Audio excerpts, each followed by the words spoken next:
1974년 8월 15일 아침 서울의 주택가야. 고등학교 2학년 18살 이름은 장봉화. 엄청 중요한 무대에 서기로 한 날이야. 근데 이 무대가 생중계가 된다는 거야. 당연히 뒤에 앉으면 TV에 안 나올 거 아니야. 결국에 밥 한 숟갈도 못 먹고 급히 집을 나섰어. 같은 시각 서울 시내 한 호텔이야. 이 남자한테도 오늘은 엄청 중요한 날인 거야. 이 남자의 이름은 요시이. 9일 전에 일본에서 온 사람이야. 일본 사람이네. 자, 그리고 딸깍 트렁크를 열었어. 조심조심 꺼내든 건 바로 이거야. 자, 이거 아나? 라디오. 트랜지스터 라디오. 열어볼게. 이 라디오 뒤에는 바로 권총이 들어있어. 요시이는 총알을 장전해. 5발.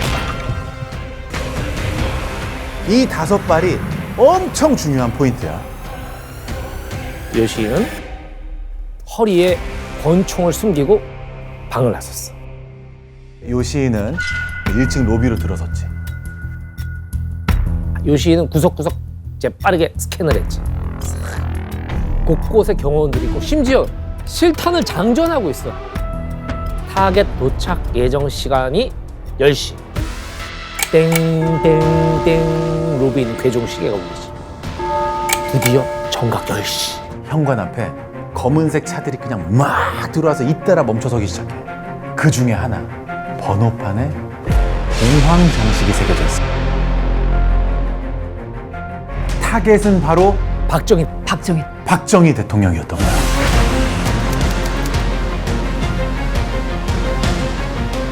경호원들에 둘러싸인 채 대통령이 로비로 들어섰어. 대통령과의 거리는 약 5m 정도 돼. 5, 조금 더 4, 3. 2. 지금이야! 지금이야! 총을 꺼내려는 그 순간! 경호원 하나가 팔을 잡아당겨.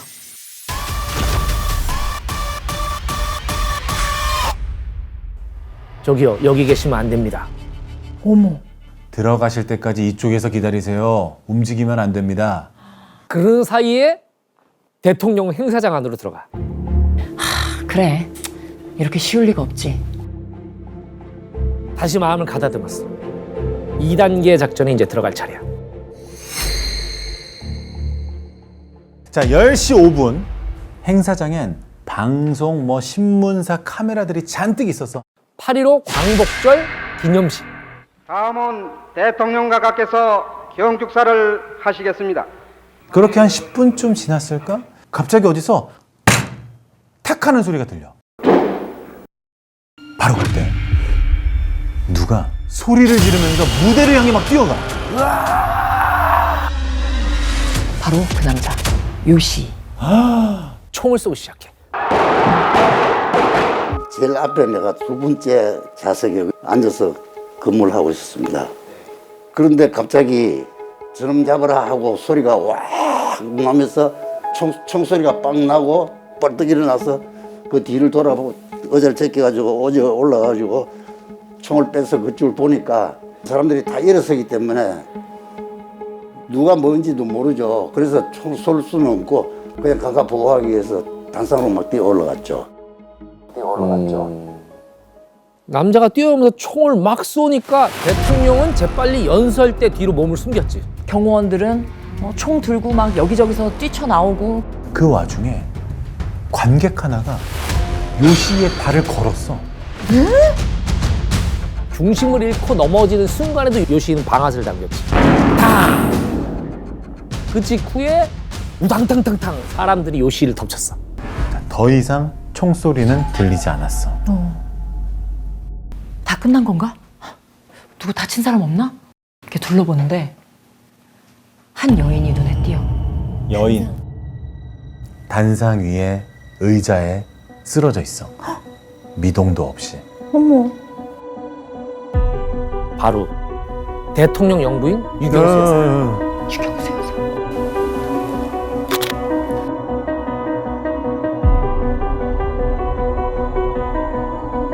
사모님하고 뛰어가서 보니까 이 총을 맞은 거죠.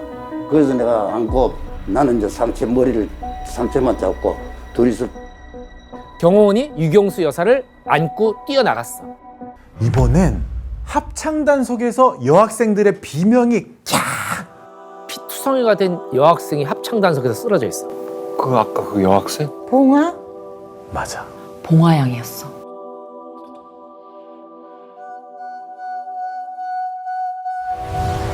우리 봉화양도 병원으로 옮겨졌지만 끝내는 숨을 거두고 말아. 그날 생방송은 여기서 멈췄어. 그리고 그 사이에 이제 범인은 제압돼서 체포가 됐지. 수사 결과 이 요시는 가짜 이름이었어. 위조된 여권을 갖고 한국에 들어온 거야. 진짜 이름은 문세광. 23살의 재경.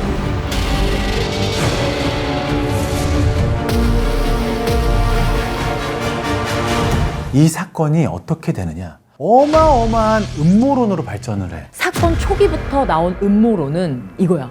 범인이 바꿔치기 됐다.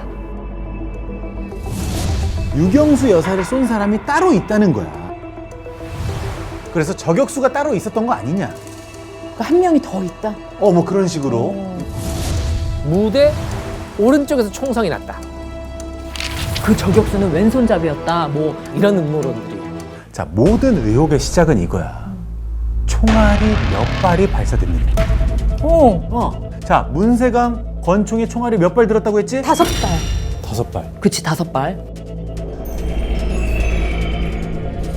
그 중에 한 발은 불발이었다. 권총에 한 발이 그대로 남아있어. 그러면 실제로 발사된 거는 4발. 4발. 수사본부의 결론은 6발이라고 이제 결론을 지었어.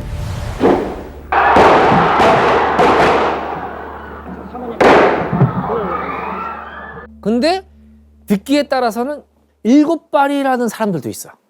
자, 6발이냐 7발이냐는 지금도 쭉 논란이 되고 있어. 지금까지도.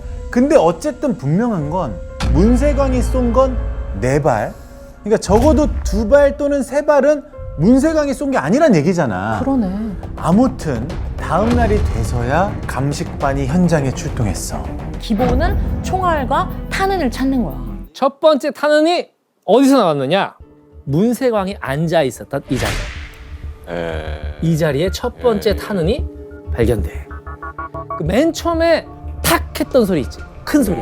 그 소리가 뭐냐?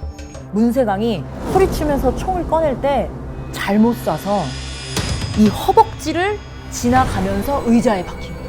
자, 문세광은 그러고 나서 바로 자리를 박차고 일어나서 이 통로를 향해 뛰어가기 시작한 거지. 탕탕탕! 3발을 더 쐈어. 3발 중 1발은 바로 이 대통령 연설대의 좌측. 그리고 세 번째가 여기. 네, 걸려있던 태극기. 근데 마지막 탄원이 여기 천장에 있었대. 이 천장에서 발견된 탄원은 뭐냐? 잡혔을 때 쏜 그렇지. 건가요? 가다가 관객 다리에 넘어지면서 총을 1발 쐈다고 했잖아. 지금까지 그럼 나온 탄원이 다 몇 개야? 4발이죠. 4발이지, 예. 4발이지. 자, 문세광이 4발 쐈다 그랬잖아. 그렇죠. 그렇지, 4발. 예. 그러면 유경수 여사가 맞은 총알은 누가 쏜 거냐? 어머나. 이걸 확인하는 건 총알을 찾으면 돼. 근데 이상해. 아무리 찾아봐도 총알이 하나도 없어. 이거 어떻게 된 거냐? 이건 뭐지 하는데 누가 쓱 다가오더래. 에휴, 소용없어요. 어제 다 쓸어갔어요. 얘기를 들으니까 청와대 경호실에서 여기를 다 뒤져가지고 남은 총알들을 다 수거해 갔대. 따지고 보면 이 청와대 경호실도 수사 대상이 하나야. 이 현장에 있었고 경호가 참 허술했잖아. 이 안에 문세광 말고 총을 갖고 들어오기 그렇죠. 가장 유연한 사람은 경호원. 근데 그래도 다행히 그날 수거한 총알을 국가수에 넘겼대. 오! 이게 그 감정사야. 증 1호라고 돼 있지. 네. 요거는 문세광의 권총이 증 1호. 그리고 네. 증 7호. 불발탄 한 발이 남아있다는 기록이야. 이 감정에 의뢰된 총알은 총 4개. 자, 여기서 또 다른 의문이 생겨. 근데 국과수에 의뢰된 총알은 4개. 근데 그날 총성이 몇 번 울렸다 그랬지 누나? 내가 세기로는 6번. 그러면 이 나머지 총알 2발 혹은 3발 이 총알들은 다 어디 갔냐는 거야. 수사 기록을 보니까 이런 내용이 있었어. 사건 나흘째 되던 8월 18일 무대 동북쪽 장막 밑에서 총알 하나를 추가로 찾아 국과수에 넘겼다. 어쨌든 나흘 만에 발견된 이 총알도 뒤늦게 국과수에서 감식을 했어. 그리고 감정서가 왔지. 상기시험 결과 의뢰된 증 8호 탄환 1개는 증 1호 권총. 에서 발사되지 않은 것으로 사료됨. 그치. 지금 1호 문세광의 권총. 이 아니라는 거지. 그치. 이것도 문세광이 쏜 게 아니라는 거야.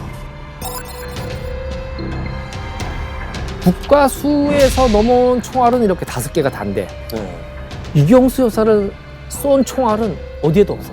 의혹이 계속 커지니까 30년이 지나서 그 수사 기록의 일부가 공개가 됐어. 여기 보면 사건 당일에 극장 안에서 찾은 총알이 하나가 더 있어. 사건 당일 모 과장이 국립극장에서 청와대 경호원 몇 명과 같이 총알을 찾다가 무대 뒤 벽에서 총알 1개를 습득하여 동 경호관들에게 주었다고 하나 이 총알을 인수한 경호관의 성명은 알 수가 없어서 회수를 못했다. 자, 이런 얘기야. 한마디로 뭐냐? 잃어버린 거야. 자, 그래놓고 이게 모든 게 다 문세광이 한 거다라고 결론을 내니까 사람들이 무슨 생각을 했을 것 같아. 이 수사 이거 제대로 된 거 맞아? 여기서 음모론에 싹이 튼 거야. 일단 당시 수사본부는 그 배후 세력으로 조총련을 지목을 했어. 제1조선인 총연합회. 북한이랑 가까운 그 제1동포 단체야. 조총련이라고 본 건 북한 공작원한테 포섭돼서 박정희 대통령을 암살하라는 지령을 받았다. 이렇게 수사 결과를 딱 내렸지. 문세광도 이렇게 자백을 했대. 그래서 일본 경찰도 대대적으로 수사에 나섰지. 근데 누나 그거 알아? 일본 경찰은 조총련이 관련됐다는 증거를 못 찾았대. 이 미스터리를 풀려면 일단 문세광이 누군지부터 알아야 돼. 문세광이 태어나고 자란 곳은 오사카 남쪽. 이카이노라는 마을이야. 일본 최악의 빈민촌이었대. 이 마을에 한국인들이 모여 살았대.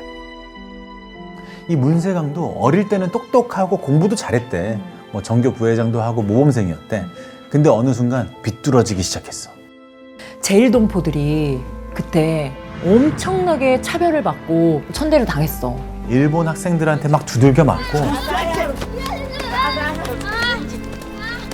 이제 가게에서는 조선인 사절 뭐 이런 명패가 막 붙어 있고 그랬대. 문세광은 어땠겠어? 점점 과격해지기 시작했어. 가슴 속엔 그냥 분노가 활활 타오르기 시작한 거지. 그러던 중에 일이 터졌지. 이 저격 사건이 있기 딱 1년 전 사건이야. 일본 도쿄 한복판에서 납치가 된 거야. 김대중 대통령이. 이 납치단의 보스 윤대령 1급 흑색 공작. 중앙정보부가 범인이었지. 맞아. 하지만 그때는 한국 정부는 완전 잡아댔지. 우리는 모른다. 일본에서는 그때 난리가 난 거야. 아니, 일본 땅에서 납치를 해? 이거는 명백한 주권 침해다 이거야. 그래서 일본에서는 계속 책임을 져라. 사건의 진상을 밝혀라. 일본 사람들이 막 항의를. 한국 정부가 완전 수세에 몰린 상황이었어. 제1동포들은 진짜 죽을 맛이었대.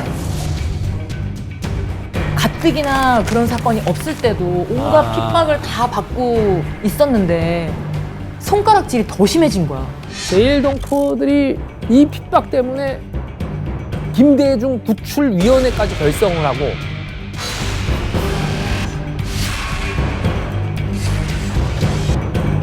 문세광도 이 단체에서 활동을 하고. 우리 다 같이 한국 정부의 테러를 가합시다. 과격해지는 거야 점점점. 테러리스트의 면모를 보이기 시작하지. 나는 조국의 혁명의 바람을 몰고 오는 구국의 영웅이 될 거야. 박정희 대통령을 암살하기로 결심을 해. 근데 있잖아. 저격 사건 난 게 8월 15일이잖아. 그 하루 전날에 무슨 일이 있었는지 알아? 김대중 납치 사건 수사 종결. 이렇게 딱 발표를 한 다음 날 저격 사건이 벌어진 거야. 자, 문세광의 배우를 조총련으로 지목을 했잖아. 일본에 막 철저한 수사를 요구를 하는 거야. 수사 똑바로 하고 책임져. 안 그러면 외교 단절할 거야. 결국 일본 외상이 특사로 와가지고 사과하고 그리고 조총련을 규제하겠다는 약속까지 받아내. 김대중 납치 사건도 유야무야 그렇게 넘어갔지. 자, 결국 수사는 흐지부지 됐어. 10월 19일 오전 8.15 사건의 범인 민족의 대적 문세광이 내란 목적 살인과 국가보안법, 반공법 위반 등 6가지 죄목으로 된 재판부는 모두 유죄로 인정했습니다. 사건 발생 넉 달 만에 문세광은 사형이 확정돼. 3일 만에 바로 집행이 돼. 정말 속전속결이지. 마지막으로 할 말이 있습니까? 문세광이 뭐라고 했느냐? 또 이 말이 다시 또 음모론의 씨앗이 돼. 나를 죽인다고. 뭔가 우습다. 뭔가 잘못됐어. 그러니까 자기가 사형에 처해질지 전혀 상상을 못했던 거야, 이 사람은. 그러니까 조사를 받는 동안에도 계속 물어봤대. 밖에는 아직 잠잠합니까? 그러니까 독재자를 쏘고 나면 민중들이 들고 일어나서 막 혁명이 일어나고 그럼 나는 구국의 영웅이 될 것이다 라는 생각을 했잖아. 그러니까 오히려 막 조총련, 일본 죽일 놈이 됐어. 죽일 놈이 됐잖아. 자기가 그렇게 증오했던 박정희 대통령 그 정권을 도와준 꼴이 된 거니까. 그래서였을까? 사형 집행 직전에 문세광은 한참을 흐느꼈대. 나는 바보였습니다. 내가 한국에서 태어났더라면 이러한 범죄를 저지르지 않았을 것입니다. 박 대통령에게 진정으로 미안하다는 말을 전해주십시오.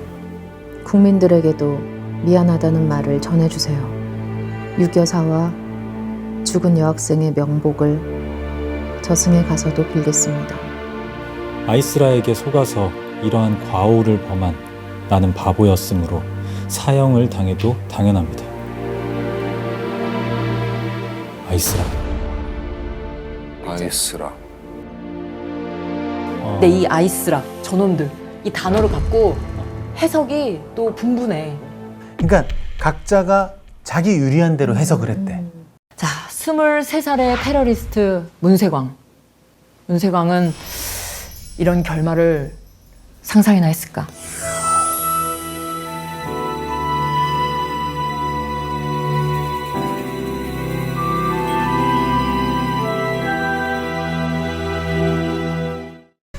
아무래도 연쇄 살인 사건이 벌어진 것 같습니다. 오빠, 나 칼 맞았어. 서울 전체가 공포에 휩싸인 거야. 2주 전에도 비슷한 사건이 하나 있었어. 칼에 찔려. 범행수법이 모두 비슷해. 목격자도 흔적이 전혀 없어. 아 진짜로? 완전 범죄. 피해자를 쫓아온 게 아니야. 기다렸어. 공격성 같은 살인비야. 공포에 떨게 만든. 그 연쇄 살인 범행을 진술한 내용을 이거 최초 공개야. 사람을 해치우려는 그런 게 좀 충동이 생기고 성취감 같은 게 다가옵니다. 뭐